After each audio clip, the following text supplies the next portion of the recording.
Well, let's jump into it.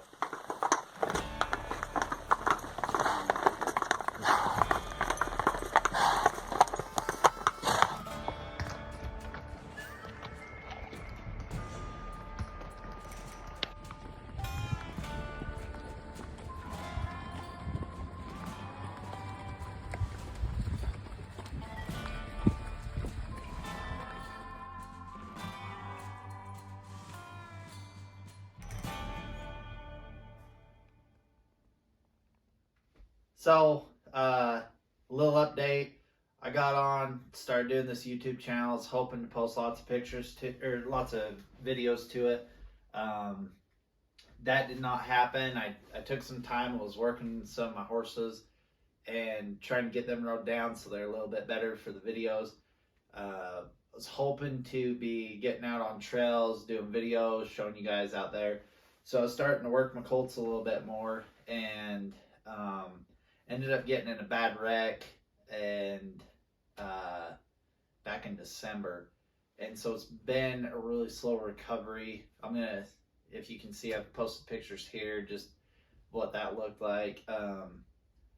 That unfortunately was not on video. I know a lot of people like the gory stuff, but I ended up with 6 facial fractures, a broken nose, a brain bleed, all sorts of stuff. So, like I said, still recovering on that. I have not been good at getting to comments or anything on any of these videos. One of the questions was, what is your company? What is your website? Please leave a link. My company name is Sawbuck Ridge Saddlery. Kind of altered it a little bit. I'm starting to get into building saddles a little bit more. So as of right now, I do not have a website. What I do have though is I've got an Etsy store, and there is a link to that website right to my Etsy store in my description on YouTube. I also have an Instagram. Not very great at posting to that. I do need to get better. I've got what I'm going to be doing here soon is I'm going to be doing a Facebook page, and I've actually am working on getting a website up. Don't know what that'll look like yet. I'm still trying to work through the particulars on that. But that's kind of where we're at there. And so part of this YouTube channel is trying to inspire people, get people out in the outdoors, get people packing. I feel like it's kind of a lost art form. You know, most people just hire outfitters to take them into places. I'm trying to get that knowledge out there so young people can find enjoyment in it. So one of the things that I've done though since I've been recovering from that accident is I've been in the leather room coming up with some ideas for different equipment, different gear to take. One of the things that I like doing when I go packing is I like getting into unpressured waters to go fishing. And last year we discussed on a pack trip up in the high Uintas here in Utah that there wasn't really a great tackle bag to be able to tie onto your saddle and just go. We kind of just threw together little bags that we threw in our saddle bags and went off. So we're going to discuss, I've come up with a design for a tackle bag that can either be worn on the chest, it can be worn as a hip pack. It's going to have a net holder and pretty much just big enough to carry the bare necessities. It's going to be big enough though that I believe you could put lunch, a couple drinks in there, and it's going to be designed so the back of it ties right to your saddle strings on the back of your saddle where your camel bag would normally go. So let's jump into it. I'll show you what I got going on.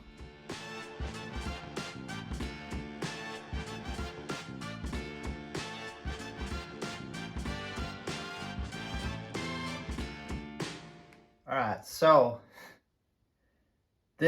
I'll be honest, I am not a videographer. I'm not professional at all. I'm trying. This is like my 5th take doing this.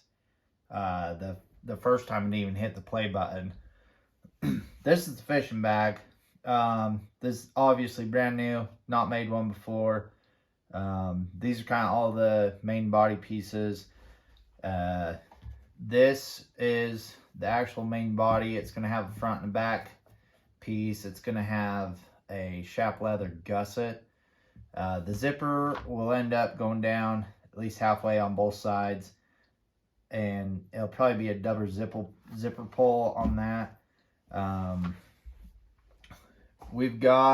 I've attempted to do some wet molding on this, and I've fit this to my Montana Fly Company box just because I think they look cool. It's going to have a strap to go over that fly box. It's going to have a buckle so you can fit different, you may not have this fly box or that exact tackle box. That gives you the opportunity to strap that down and even vary in size a little bit to what you're going to put in there. The back side of this is going to have these little D-ring holders, and what they're going to do is your waist belt and your lanyard are going to be able to have snaps on them, be able to take them off and to store them in the bag when you're traveling. The waist belt D-rings are going to sit about center of this body, and why I did that is so that you can tie these D-rings to your saddle strings right on the back of your saddle. At least measuring mine, that fits about perfect. Keeps your tackle bag protected from anything that goes on the trail. It's right behind your cantle. The lanyard that holds it to your neck, because like I said, it's a chest or a hip pack. I'm gonna do it out of some paracord, and run that to a piece of leather in the back that's adjustable. Down on the top of it, on the top of the pack bag though, we're gonna do some corks so you can put your hooks in them, strap different flies to them when you don't want to get your fly box out. I'm also going to put some of these, they're heavy duty sea fishing swivels, and I figured tie them into the braided paracord.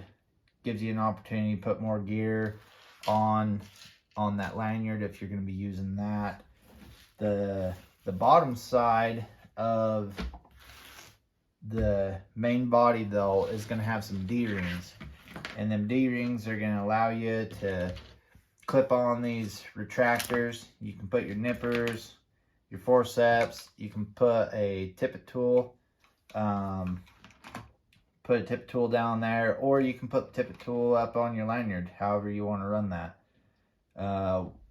One of the things I kind of noticed though when designing this is these forceps hang down quite a bit, and they'd be kind of annoying to be, every time you bend over, be jabbing them into your hip or your knee or whatever. So the bottom side of the gusset is going to have a little pouch sewn right into it, so that when you're not using these, you put them in that little pouch on the bottom side. It'll have a snap. It's a pretty generic pouch. It's not molded to these specifically. So there's that. This bag is gonna sit, pretty good distance from front to back, so you're gonna be able to pack more fly boxes, or you can pack your lunch, a couple drinks inside. The front and back panel will have pockets sewn onto them, and that'll be for like your phone, your fishing license, whatever else. Your leader, you can put your leader in those pockets. It's going to be big enough to keep your split shot, indicators, just whatever. There's going to be enough D-rings on the bottom of this that if you use a dry fly caddy, you can clip that dry fly caddy on there. If you're not a huge dry fly caddy kind of person, just throw it inside the bag. And anyway, that's the pack bag. Oh, I guess we'll talk about this. This is a little piece that's going to go onto your waist belt. and it's going to hold a D-ring, and what that's for is for being able to clip your net to. I kind of designed this on nets that have these little carabiners that have magnets on them, so you can put that on your hip belt, be able to grab your net, pull it away, and reattach it real quick and easy. So that's our update from everything that's happened from when I started the page to when I got in that horse accident. I still have lots of plans to get you guys lots of videos, either whether it's setting up gear, how to deal with your horse, even just just some fun videos of us going up and packing into cool places, maybe doing some fishing stuff. That's kind of our plan for right now. One of the things that we are doing though is we're going to be hooking up with Sanpete Trail Hunter. My good buddy Brandon, he's going to be helping me with some film stuff, some film editing, different things like that. He's going to come along on a few of our trips and help us out with different things like that. I think the next video we're going to do is some training videos with the horses. I've got a young mule named Wheezy. She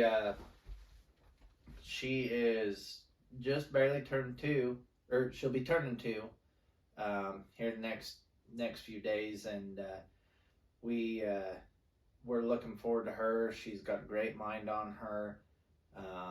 We've been in the saddle probably twice now with her, just getting her used to everything, breaking her. And one thing we want to do with her is get her packing in a pack string.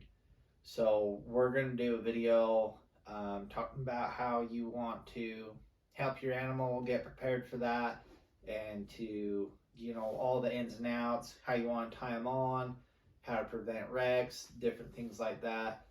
At least to our knowledge, we're not professional packers, so we're just doing this video, like I said, get young people interested, give them the information they need to start packing with their horses and mules. So there ought to be some real cool videos coming out here soon. Like I said, I'm sorry that I haven't got to it soon. If I can figure it out, I'll leave a link to all my different pages on this video. You can just click on them and go there. So until next time, be safe, get out, and enjoy the wilderness. Thanks.